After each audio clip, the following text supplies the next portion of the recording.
নমস্কাৰ বন্ধু বান্ধৱীসকল, আশা কৰোঁ সকলোৱে ভালে আছে। আমি আলোচনা কৰিম পঞ্চায়তৰ ৱাৰ্ড মেম্বাৰ এজনে কিমান টকা পাৰিতোষিক লাভ কৰে, অৰ্থাৎ ৱাৰ্ড মেম্বাৰ এজনৰ চেলাৰী কিমান পায়।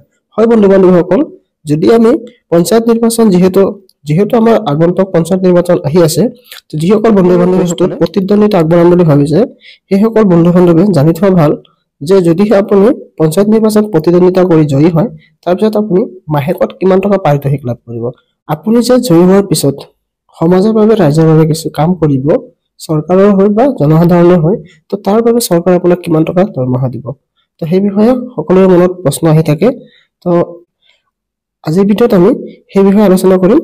তো ইয়াৰ আগতে যদিহে আপুনি আমাৰ চেনেলটো ছাবস্ক্ৰাইব কৰা নাই, এটা ছাবস্ক্ৰাইব কৰি ল'ব আৰু কাষত থকা বেল আইকনটো প্ৰেছ কৰিব। তো বলক বন্ধু বান্ধৱীসকল, আমি দেৰি নকৰি ভিডিঅ'টোলৈ আগবাঢ়ো।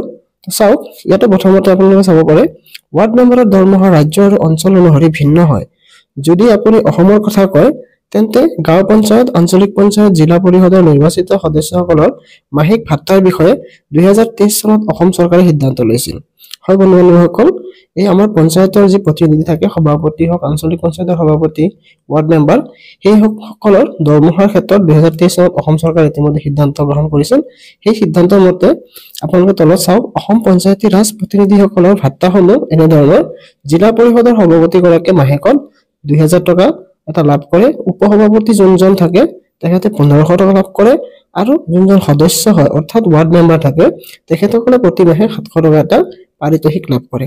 তো চালে বন্ধু বান্ধৱীসকল, অতি নিম্নমানৰ এটি পাৰিতোষিক তেওঁলোকে লাভ কৰে।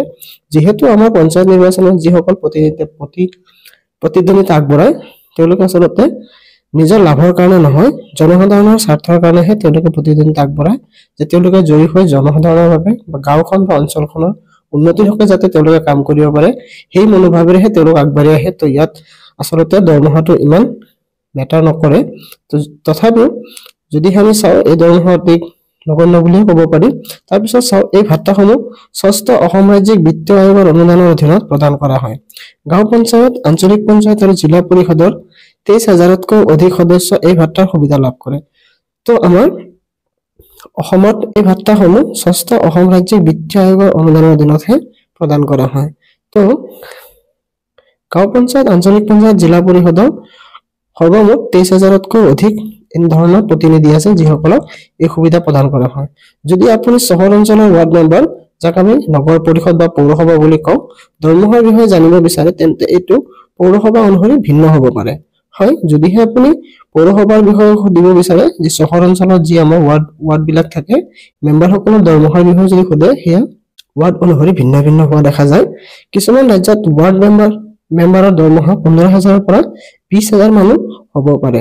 অৰ্থাৎ আমাৰ ভাৰতবৰ্ষত কিছুমান এনেকুৱা ৰাজ্য আছে য'ত নেকি ৱাৰ্ড মেম্বাৰৰ দৰমহা 15,000 পৰা 20,000 টকালৈকে হোৱা দেখা যায়।